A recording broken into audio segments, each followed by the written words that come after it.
Nós aqui vamos, e também aqueles que estão em casa, ao Salmo 1. Então, quero ler a palavra do Senhor com os irmãos, e assim diz a Sagrada Escritura na abertura dos livros dos Salmos: Bem-aventurado o homem que não anda no conselho dos ímpios, não se detém no caminho dos pecadores, nem se assenta na roda dos escarnecedores.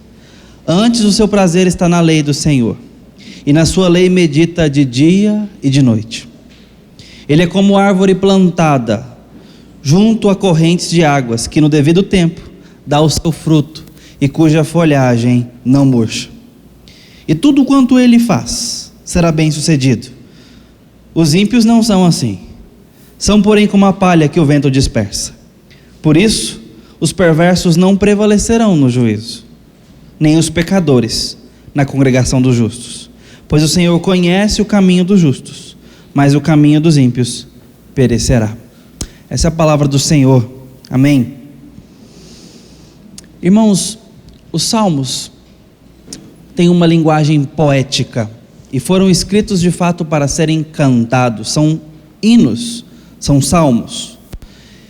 E dentro da poesia hebraica nós temos principalmente o recurso do contraste ou do paralelismo, onde ideias são colocadas em paralelo, normalmente se completando ou mesmo fazendo contraste uma com a outra, para reforçar um ponto maior, ou dois lados de uma verdade que precisa ser valorizada pelo contraste. Nesse caso aqui nós temos exatamente essa estrutura: o justo e o ímpio.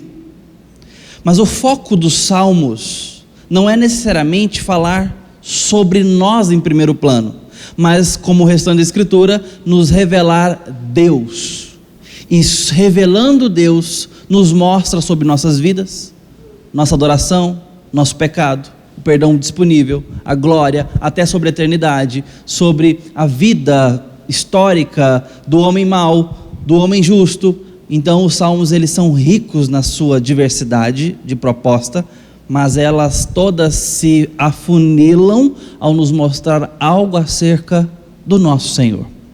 Nesse caso, por exemplo, está falando sobre o justo e também sobre o ímpio, mas fica para nós claro que só existe esse destino para um e aquele destino para outro por conta do juiz sobre ambos, do Deus que está sobre todos os caminhos. Tanto é que o texto termina falando sobre um destino e um julgamento que só o justo juiz pode dar. Eu quero dizer isso para os irmãos porque esse certamente é o portão de entrada desse tipo de literatura. Os salmos estão dentro da literatura de sabedoria da Escritura, onde nós vamos ter princípios e valores ao mesmo tempo que estamos estudando algo teológico. Provérbios funcionam assim, Cantares funciona assim, o livro de Esther funciona assim, parte do livro de Jó, boa parte do livro de Jó tem essa proposição, inclusive ele é enquadrado dentro da literatura de sabedoria, onde nós vamos tirando filosofia, sabedoria, ensinamentos, ao mesmo tempo que estamos aprendendo teologia, isto é, algo acerca de Deus, ou a partir do conhecimento de Deus, podemos conhecer coisas a nosso respeito. Por que eu estou dizendo isso para os irmãos? Porque é importante que a gente veja essa estrutura. Isso vai nos ajudar a lidar com a poesia. E aqui o salmista, ele vem usando palavras bem desenhadas para falar sobre verdades que precisam ser reveladas para nós, senão nós não poderíamos conhecê-las naturalmente. E é curioso como que na sua poesia o salmista usa elementos da linguagem hebraica. Sabe como é que o hebreu faz literatura? E nesse caso, teologia? Principalmente olhando para os pés. Principalmente. Deixa eu colocar um ponto de vista literário aqui de contraste, para isso funcionar bem para você perceber comigo. Lá no Novo Testamento, que foi escrito em grego, um grego chamado koiné, que é um grego comum do dia a dia, tá? Eles têm uma cultura cultura greco-romana muito embebida da filosofia grega. E você percebe que a linguagem dentro dos evangelhos, ela acontece inclusive respeitando esta cultura. A palavra conversão, por exemplo, metanuns ou metanoia, diz respeito à mudança da mente, dos pensamentos. Essa é a metanoia, conversão. Também é uma palavra que vai ser ali no campo semântico do arrependimento. Metanoia. Mundo filosófico grego. Tem todo sentido. Estou dando um exemplo rápido para os irmãos perceberem, e isso é toda a linguagem. Quando nós vamos lá para o mundo hebreu, a conversão, essa transformação que Deus faz, e até mesmo a palavra do arrependimento nesse campo semântico, não tem muito a ver com a cabeça, na linguagem, tá? Tem a ver com as pernas. A palavra yeshuv, do hebraico, significa virar os meus pés. Para o campo de linguagem em português faz muito mais sentido. A palavra é conversão, que a gente usa na autoescola. Depois a gente não usa mais não. Tipo, meu bem, você pode fazer uma conversão na próxima à direita? Ou mesmo para o motorista do Uber, você pode fazer uma conversão aqui à esquerda? Eu duvido que você fala assim. A gente fala para virar, né? Então, mas está correto no bom português. É, de fato, uma mudança de direção, uma mudança de caminho. Essa é a linguagem hebraica. Yeshuv. Eu viro os meus pés. Eu não sigo mais por aqui. A conversão muda o meu caminho. E o mundo então da linguagem hebraica, e isso é bem teológico, porque Deus usou essa linguagem para escrever a Bíblia do Antigo Testamento, vai falar sobre a palavra, a Bíblia revelada é o quê? Lâmpada para os meus pés e luz para o meu caminho. Quão formosos são os pés daqueles que anunciam coisas novas.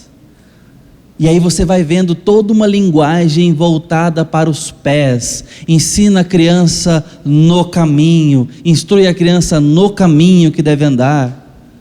Então você vai percebendo que eles têm um apego. Eu passei aqui nesses exemplos rápidos e poucos aqui, por vários momentos bíblicos do Antigo Testamento. E a linguagem permanece. Os pés, o caminho, a direção, as pernas.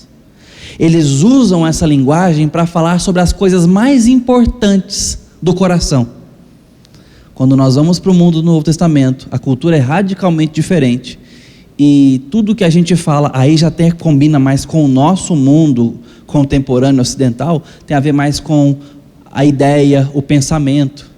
Só que estão tentando falar da mesma coisa, sobre a nossa disposição de vida, nossa rotina.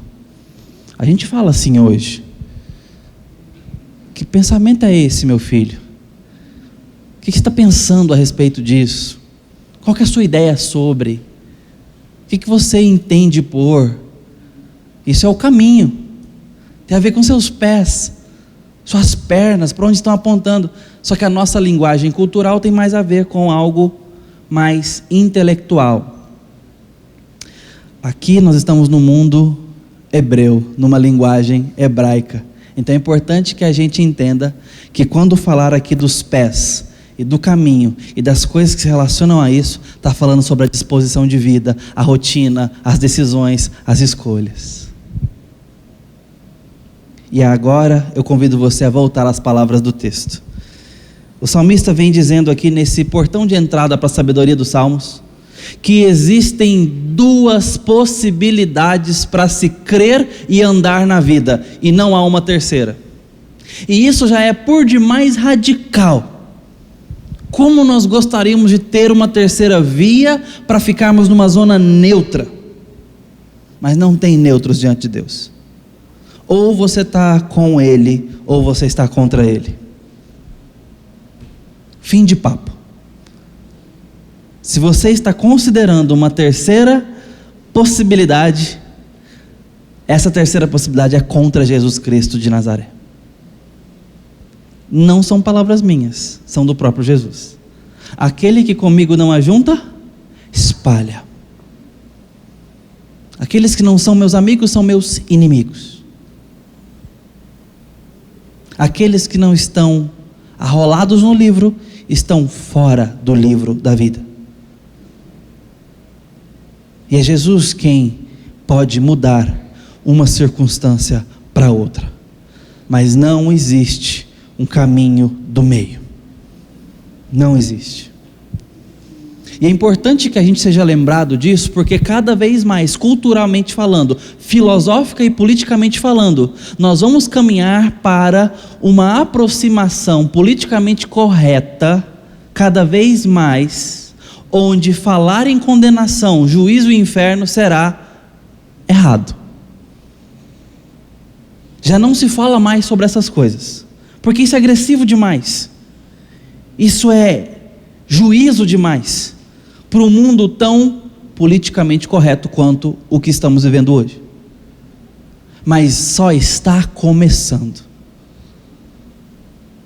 Mas, queridos irmãos, o que adianta não ofender a consciência do outro e vê-lo se perdendo eternamente? O que é essa vida com a consciência confortável comparado a uma eternidade de punição e castigo? Precisamos ter compaixão das almas que se perdem. E primeiramente entendendo que essa realidade é real. Só existem duas possibilidades na história e para a eternidade. Na linguagem do texto, justos e ímpios. E esta é uma linguagem dentro da sabedoria judaica, a linguagem do justo e do ímpio. No Novo Testamento serão esclarecidas melhor para nós, ao entendermos que o justo é o justificado, é aquele que ama a justiça por causa do amor que recebeu de Cristo, não pelo seu mérito, mas pelo mérito de Cristo na cruz, que santifica mentes e corações, que transforma, que resgata. Efésios capítulo 2, Ele vos deu vida estando vós mortos em seus delitos e pecados.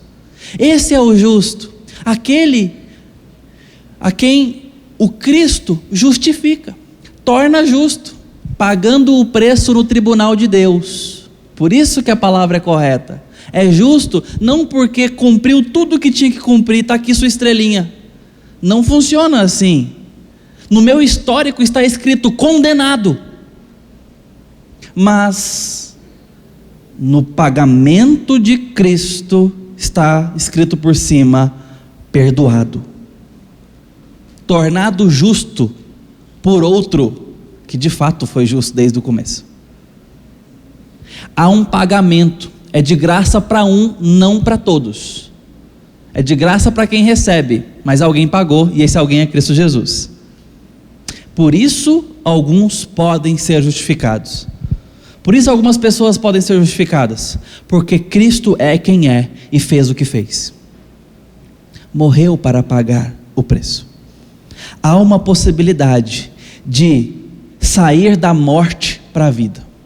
Há uma possibilidade de pessoas serem resgatadas da condenação eterna. Há uma possibilidade de pessoas ímpias contra Deus, que hoje menosprezam a cruz, são indiferentes a Cristo Jesus, passarem a amá-lo de todo o seu coração. E essa possibilidade está na obra de Cristo Jesus, o justo. Assim eu quero que você entre para esses versos e perceba essa realidade de que existem dois tipos de pessoas: as perdoadas e aquelas que ainda não foram alcançadas. Este é o justo, aquele é o ímpio. Bem-aventurado o homem que... O texto começa nos dizendo, a palavra homem aqui está, como em tantos outros salmos, representando o gênero humano. Bem-aventurado o ser humano que... E aí eu já começo por uma linguagem muito interessante aqui. Bem-aventurança ou bem-aventurado, feliz, é uma tradução possível, é um sinônimo possível de bem-aventurado para feliz, contente, pleno, exultante. As maiores ocorrências, numericamente falando, estão nos Salmos. Logo, essas canções que dizem respeito a Deus e a nossa vida com Ele e na terra, querem falar sobre felicidade. As maiores ocorrências, o maior número de ocorrências sobre bem-aventurança estão nos Salmos. São 5 livros dos Salmos aqui dentro e falam repetidamente sobre essa possibilidade. Deus quer que nós cantemos sobre sermos felizes ainda agora. Mas nós precisamos nos apropriar da receita, do caminho que Ele aponta. Ele abre então esses livros de sabedorias, ou de sabedoria, falando que é possível ser feliz. Existem pessoas que podem ser felizes nesse tempo, que podem ter o peito cheio, plenificado, que podem exultar a despeito das dificuldades, mas que precisam atentar para algumas decisões sábias, para alguns perigos e para algumas virtudes necessárias, e são espirituais. Então ele diz: bem-aventurado aquele que não anda no conselho dos ímpios, não se detém no caminho dos pecadores, nem se assenta na roda dos escarnecedores. Eu quero que você pense aqui nesse verso como um todo, porém, vamos fazer uma gradação aqui. É um verso como um todo, ele quer falar sobre uma coisa só, e ele usa então aqui na literatura e na beleza literária, sinônimos: andar, se deter, se assentar, mas também sobre o ímpio, os pecadores e os escarnecedores. Não há tanta diferença entre um e outro aqui no propósito geral de todo o Salmo, sobretudo, mas mesmo assim eu quero poder parar sobre essas palavras e perceber com os irmãos que existe uma gradação aqui que talvez possa nos orientar melhor. Primeira coisa, expliquei para os irmãos sobre as pernas. Eu quero que você perceba como as pernas estão funcionando nesse primeiro verso. Bem-aventurado o homem que não anda no conselho. Andar, como eu expliquei para os irmãos, é mais do que o que as pernas fazem. Tem a ver com a nossa compreensão da vida, tem a ver com as nossas resoluções, nossa disposição, nosso posicionamento. Este é o andar. Quando nós perguntamos assim: ei, como é que vai seu pai? Como é que anda seu irmão? Eu não estou querendo saber como é que ele está movimentando as pernas, eu estou querendo saber como é que vai a vida, como é que estão as coisas. É algo mais global. Estou dando esse exemplo rápido só para engrossar aquele caldo sobre como que as pernas funcionam na literatura hebraica. E aqui, andar no conselho é tomar decisões de acordo com a sabedoria, entre aspas, que vem daquele que não ama Jesus Cristo. É estar em sociedade, acordo e diálogo com pessoas que não reconhecem Jesus Cristo como o centro da vida e de tudo que existe. Isso é andar no conselho dos ímpios. É ter como tutor, como mestre, aqueles diferentes de Jesus. Percebem a amplitude disso? E andar é a postura mais simples e rasa dessa gradação possível. Embora ele queira falar de uma coisa só, perceba que existe uma gradação aqui. Andar é o posicionamento do perigo aqui mais raso. Mais raso. Porque eu vou tocando a vida ao mesmo tempo que estou escutando o conselho dos ímpios. Eu sigo. Eu vou escolhendo, eu vou vivendo. Eu não estou necessariamente aqui resumindo a minha vida no conselho do ímpio. Eu estou tocando a vida, mas eu estou me enamorando. Tem uma trilha sonora, tem tutores, tem mestres distintos de Jesus Cristo. Esse é o conselho dos ímpios. Isso é andar no conselho dos ímpios. Dentre as minhas múltiplas decisões e escolhas, algumas delas, se não várias, estão sendo tuteladas por pessoas que não reconhecem Jesus como o Senhor e Salvador de suas vidas. Mas vamos dar um passo mais para dentro, mais profundo. Não se detém no caminho dos pecadores. Andar, se deter. Deter é parar, é estar, é pertencer, é se concentrar, é estar ali. Não mais agora como quem está passando, mas diz respeito a um pouco mais de profundidade, a de fato tornar aquela opinião não mais algo que me inspira ou que me influencia, mas algo que é meu. Isso é o se deter. A opinião do ímpio ou do pecador, aquele que age e vive contra Deus, e o contra não precisa ser deflagradamente uma heresia, deflagradamente abominável. Basta não ter Cristo no centro. Isso é pecado. Aquilo que fazemos sem Cristo, alheio a Cristo, não por Ele, não em nome dEle. Por isso Ele rejeitou as boas obras dos fariseus. Não basta ser boa a obra, tem que ser bom o coração, tem que ser pura a mão que faz.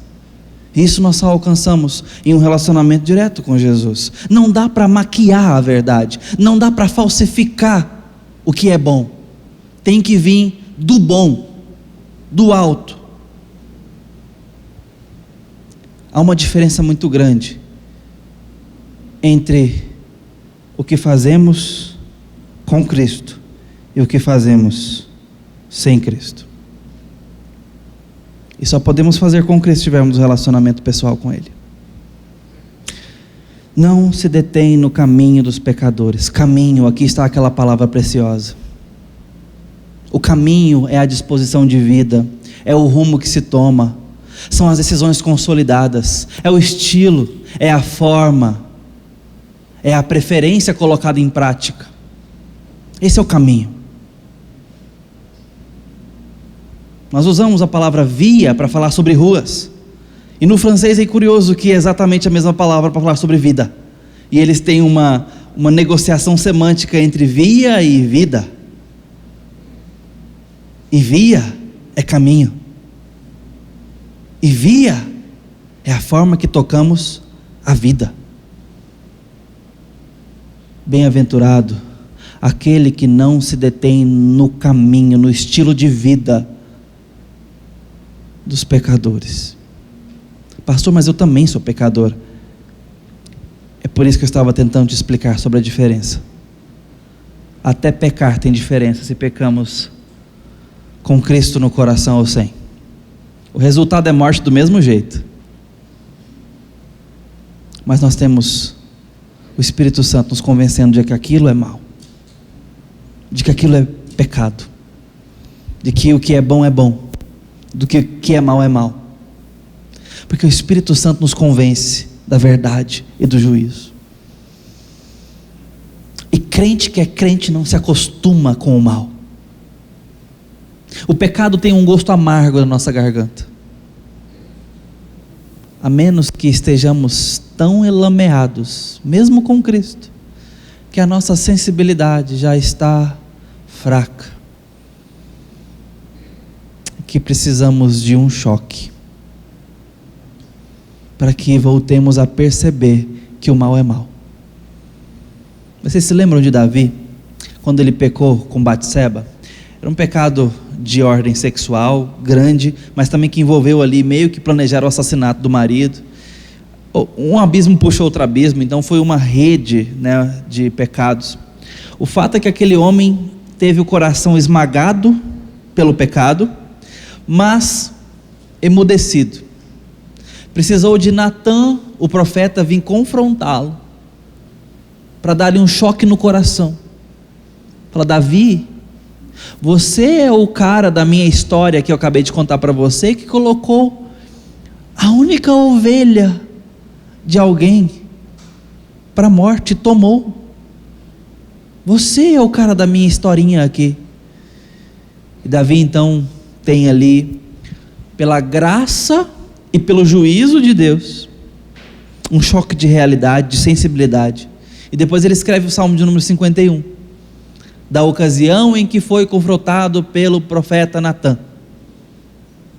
E ele diz que os seus ossos foram esmagados e que os seus gemidos eram constantes, mas que Deus teve misericórdia. E ele pede para que Deus renove sobre ele a alegria da salvação. Nós podemos perder a alegria da salvação, não perder a salvação, mas a alegria dela sim.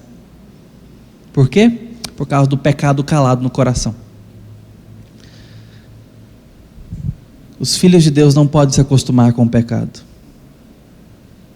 Nós não podemos nos deter no caminho de pecado. Sai, rompe, volta. Volta. Mas o Salmo ainda dá mais um passo. Andar, parte mais leve. Se deter, um pouco mais de compromisso e comprometimento. Mas ainda tem o verbo assentar. Assentar é algo que a gente faz para trás. Ninguém se assenta para frente. A gente regressa. A gente faz pouso. A gente relaxa. Bendita invenção a cadeira. A poltrona nem se fala. A gente se acomoda. Se lança. Você está fazendo força para estar sentado? Não, você está jogado. Você está solto, solta, não é verdade? Perceba que existe uma possível gradação na poesia do Salmo 1. Você pode chegar a se desarmar, se acomodar com os escarnecedores.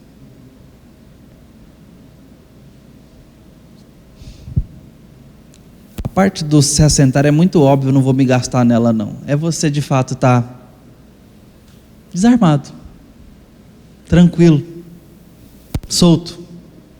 Eu quero falar do escárnio, do escarnecedor. O escarnecedor é aquele que ativamente faz algo em detrimento. Ímpio, pecador e escarnecedor também tem diferença. Ímpio é a condição, pecador é a atitude, mas pode ser uma atitude até não consciente. O escárnio, não. O escárnio envolve resolução, identidade, proposição. O escárnio tem alvo. O escárnio tem meta. O escárnio tem um plano de prejuízo, de difamação, de zombaria. O escárnio tem um objetivo de destruição, de mancha.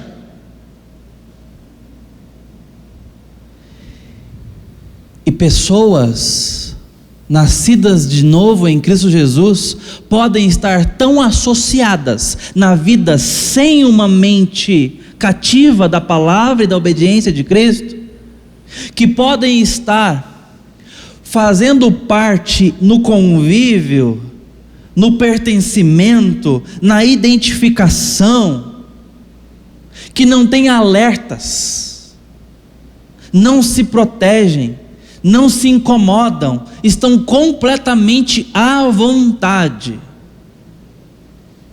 nas propostas, atitudes, piadas, peças cômicas, proposições filosóficas, programas, séries, conteúdos, livros, personalidades, contra e claramente contra, objetivamente contra o Evangelho e o dono do Evangelho.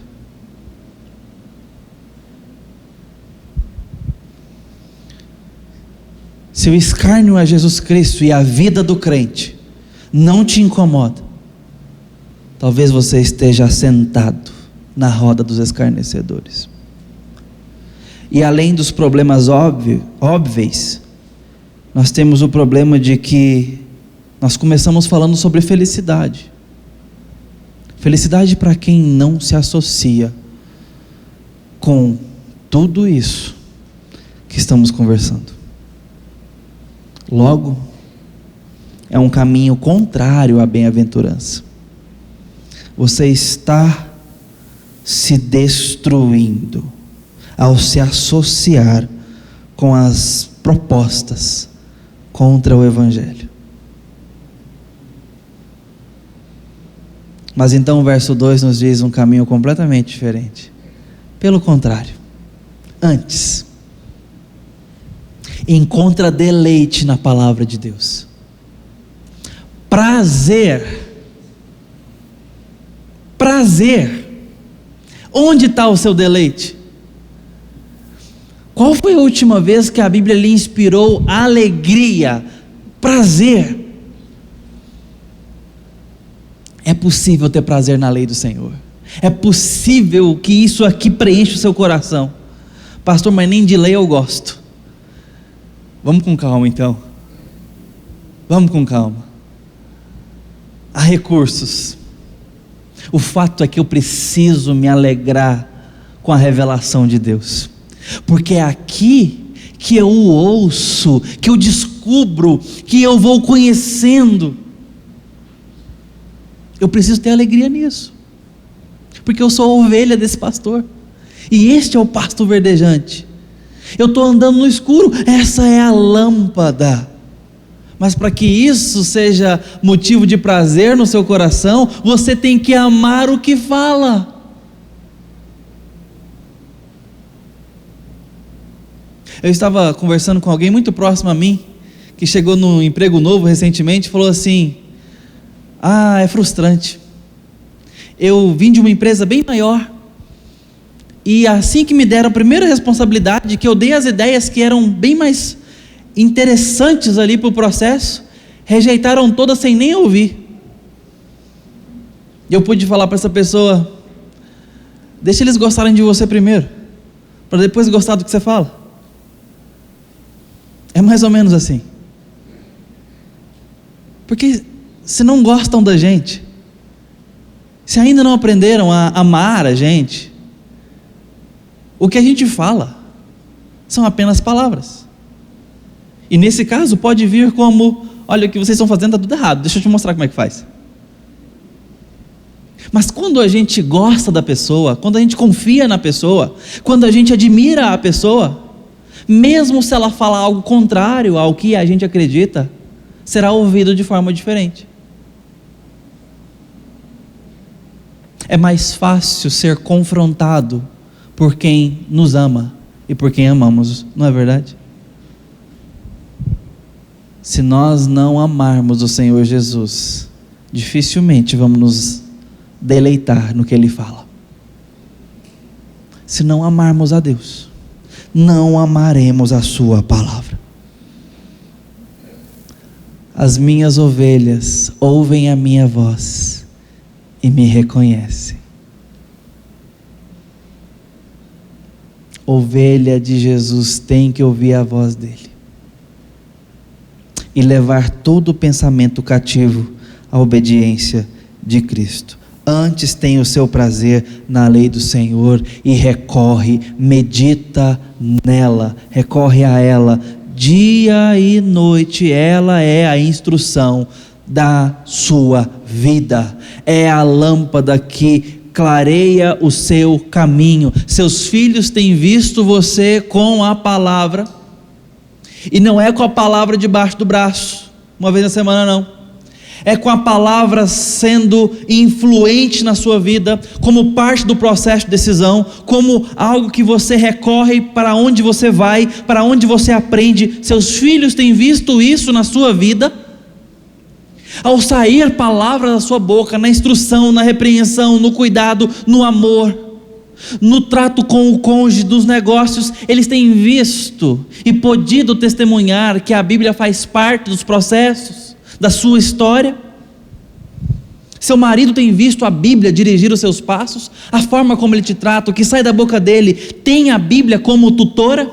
Sua esposa tem te tratado, tem vivido a vida da sua casa, a sua vida profissional, a sua vida como marido, a sua vida como pai?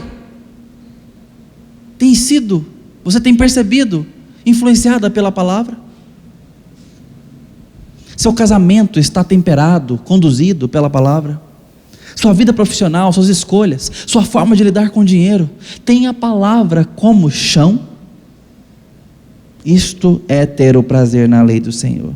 Isso é coisa de crente, é coisa de quem crê, coisa de quem ama Jesus. E então o Salmo nos diz que ele será como árvore plantada junto às correntes de água, que dá o seu fruto no tempo certo e cuja folhagem não murcha, e tudo quanto faz prosperará. É uma conclusão poética. Será como árvore transplantada. É como se Deus tivesse pegado ali aquela planta e plantado num lugar melhor, num lugar que frutifica. E nesse caso, árvore aqui, e fruto e folha, tem a ver com toda a vida, tudo que diz respeito à vida. Por isso que ele termina falando: tudo quanto faz prosperará. Sua vida funcionará da melhor forma possível, se ela for conduzida pela palavra de Deus. Se você ter deleite nela e abrir mão das associações com os escarnecedores, com os ímpios e com os pecadores. Fala sobre bênção. Fala sobre a afirmação de Deus sobre a sua história. Essa é a prosperidade que vem dele. Não é aquela que nós desenhamos para nós, é a que vem dele. Saúde em todas as áreas, vitalidade, fruto na hora certa, uma gestão que vem do agricultor sobre nossas vidas, como se fôssemos plantas, cuidadas por ele, regadas por ele, cultivadas por ele. Ele nos coloca no lugar certo, na forma certa. Ele faz com que haja saúde, ele faz com que haja prosperidade. São palavras dele. Mas então o Salmo vem para a segunda grande possibilidade. O ímpio não é assim. Sabe como é o ímpio? E ele agora, fazendo esse paralelismo, ele afunilou para a analogia e começa a dar analogia para trás. Percebeu isso? Falou sobre o que o justo faz, chegou na analogia: ele é como árvore. E agora ele parte da analogia: o ímpio não é assim, vou te falar como ele é agora, e abre para o destino dos ímpios. O ímpio é como palha que o vento sopra. O vento sopra, não está plantado, não tem raiz, não tem força, não pode resistir o vento. O ímpio é como palha, solto, mal sabe que depende das circunstâncias, mal sabe ele que é refém das intempéries da sociedade, da cultura vigente, dos ventos culturais. Mal sabe o ímpio que é completamente escravo do ventre, das próprias paixões, da cultura do mundo e do diabo. É como palha que o vento sopra. Não tem firmeza, não tem referência, está completamente preso, se achando livre, porque está voando. Essa é a vida daquele que não reconhece a Cristo, se achando livre, dono de si, está sendo levado pelo vento da cultura do tempo vigente. Por isso, os ímpios não prevalecerão no julgamento, nem os pecadores na assembleia dos justos. Prevalecerão tem a ver com joelhos firmados. Mais uma vez, as pernas. É sobre isso que a palavra fala quando fala daqueles que não estão em Cristo. A rocha viva, a pedra angular, não ficarão de pé no último dia. Tombarão, cairão, para nunca mais se levantarem. Este é o destino daqueles que não reconhecem Jesus Cristo como seu único e suficiente Salvador. Não estarão na assembleia dos justos, nem prevalecerão no julgamento, porque o caminho dos ímpios perecerá. Perecerá. Mas o Senhor conhece o caminho dos justos. Conhecer tem a ver com amor. É uma linguagem usada na cultura judaica. E José não conheceu Maria até que se casaram. Claro que conhecia. Está falando aqui de amor e está falando também da intimidade sexual. A palavra conhecer tem toda essa semântica no mundo hebraico. Deus ama o caminho do justo. Mantém por conta do seu grande amor no dia do juízo. E os salvos estarão juntos, como Apocalipse capítulo 7 nos relata, cantando, reconhecendo que Ele é o Cordeiro de Deus, e Deus lhes enxugará do rosto toda lágrima. Esse é o destino daqueles que estão em Cristo. Esse não é o destino daqueles que estão sem Cristo.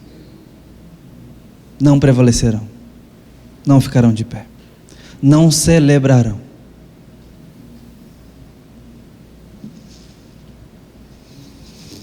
Eu sei o quão indigesto é falar sobre a condenação, mas nós estamos aqui para ler a palavra de Deus e aprender com ela, e sermos iluminados por ela. E essa é a grande realidade da vida. Por isso, diante dela, eu quero chamar o seu coração, para que você pense profundamente sobre onde você está com os seus pés, sobre qual tem sido o seu caminho, sobre quem são seus tutores, seus influenciadores, sobre onde você está detido e assentado. Você tem se percebido próspero, cuidado e regado pelo bom agricultor? Você tem se percebido cuidado como uma ovelha de um bom pastor? Você tem se percebido amando a palavra de Deus e querendo mais do seu Senhor? Eu quero te dizer que não é para você se condenar caso isso não seja verdade na sua vida, caso você não esteja desejando pelo Senhor tanto quanto antes, ou talvez nunca tenha chegado a desejá-lo ou tido prazer na lei dele. Eu estou aqui hoje para te dizer que é possível encontrar esse caminho de felicidade, de redenção. E felicidade não diz respeito à falta de dificuldade, diz respeito a estar com o coração preenchido da verdade que coloca tudo no lugar. Está com as mãos perdoadas, está com o coração limpo, porque Ele tem te perdoado. Estou aqui para te dizer que o que justifica está disponível nessa ocasião. Hoje, o Pai está ainda chamando filhos para casa. O Pai ainda está adotando filhos e filhas. Sua porta ainda está aberta. E Ele também chama filhos de volta. Ele deixa a porta destrancada para que você entre de volta. E Ele não está lá te esperando numa poltrona, não. Dá um passinho de meia volta para ver se Ele não corre para você. Ouse querer voltar para Jesus. Você não precisa nem terminar de virar os pés para perceber que Ele está de braços abertos para você. Não foi em vão que Ele nos deixou uma parábola inteira para nos mostrar sobre isso. Só não desperdiça a chance. Volta e se entrega. Deixa Ele cuidar de você. Volta para casa. Volta para casa. Você tem rei. Larga sua coroa e depõe seus reis. Reconhece Jesus como seu único Senhor. A vida é sobre isso. Vamos orar.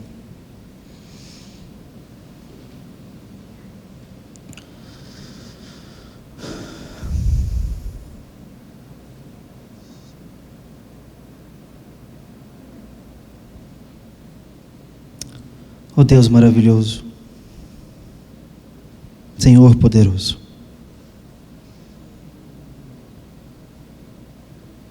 atrai-nos, convença-nos, chama-nos de volta com tanta autoridade que nossa rebeldia não possa resistir. Mas também nos chama com tanta doçura que nossa amargura não possa prevalecer.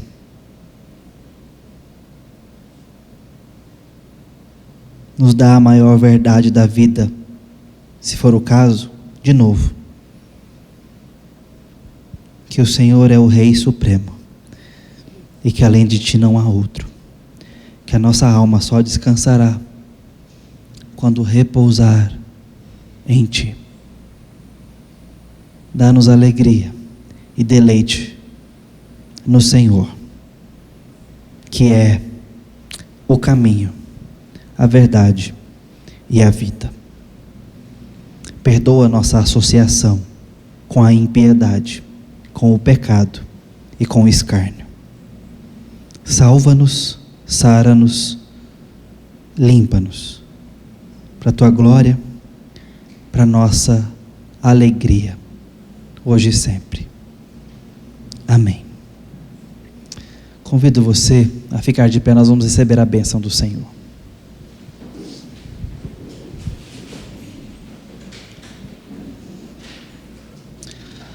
Amado povo de Deus, que o amor de Deus Pai, Filho e Espírito Santo esteja sobre vós, hoje, lhes firmando as raízes junto a ribeiros de água, para que sejamos frutíferos, cuidados por Ele, mantidos e cuidados por Ele, para a glória e sempre.